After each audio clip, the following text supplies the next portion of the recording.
বিসমিল্লাহির রহমানির রহিম। প্রিয় দেশবাসী, পবিত্র মাহে রমজান 10ই রমজান পালিত হয়েছে। আপনারা জানেন বাঘাবাড়ি ব্র্যান্ডের পাটিসাপটা পিঠা এখানে সেলস অফিসার হিসাবে আছে আমি মোহাম্মদ রিয়াজুল ইসলাম। মাশাআল্লাহ, আল্লাহ পাকের ইশারা ভালোই আপনার সারা পাচ্ছি এবং গুণে মানে সেরা।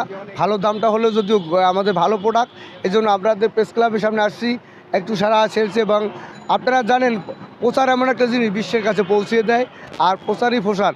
প্রচার যদি না হয় সেখানে যাবে না। আমি দর্শকদের বলবো, যদিও ভালো কিছু খেতে চান বাঘাবাড়ি পাটিসাপটা ব্র্যান্ডের সাথে থাকবেন, ভালো কিছু খাবেন, ভালো কিছু খাবেন। গুণে যেটা ভালো সেটার দামটা একটু বেশি, আর যেটা কম দাম ওটা তো মালটা অত বেশি ভালো হয় না। সেটা রমজান মাসে আমিও রোজা রেখেছি, অন্যকে বলি, প্রত্যেকটি দর্শকদেরকে বলি আপনারা পাটিসাপটা থাকবেন। এবং বাঘাবাড়ি অনেক ব্র্যান্ড আছে, অনেক ব্যবসা আছে উজ্জীবিত।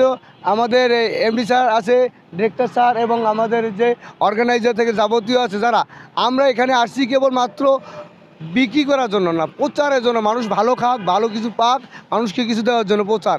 আর এখানে যদি প্রেস ক্লাবে না আসতাম তাহলে সবাই কিন্তু জানতো না, বুঝতো না, এখানে ঘরে বসলে তো হবে না।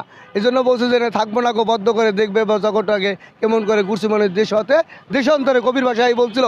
তাহলে আমরা দেশ থেকে বিভিন্ন জায়গায় ভালো মানুষের উজ্জীবিত করব, মানুষকে জানাবো, মানুষকে কিছু বলবো, এটাই স্বাভাবিক কথা। এই জন্য দর্শকদেরকে আমরা বলি আপনারা থাকবেন এবং জানবেন, বুঝবেন, প্রচারের সাথে থাকবেন এবং ভালো পিঠা খাবেন। আসসালামু আলাইকুম।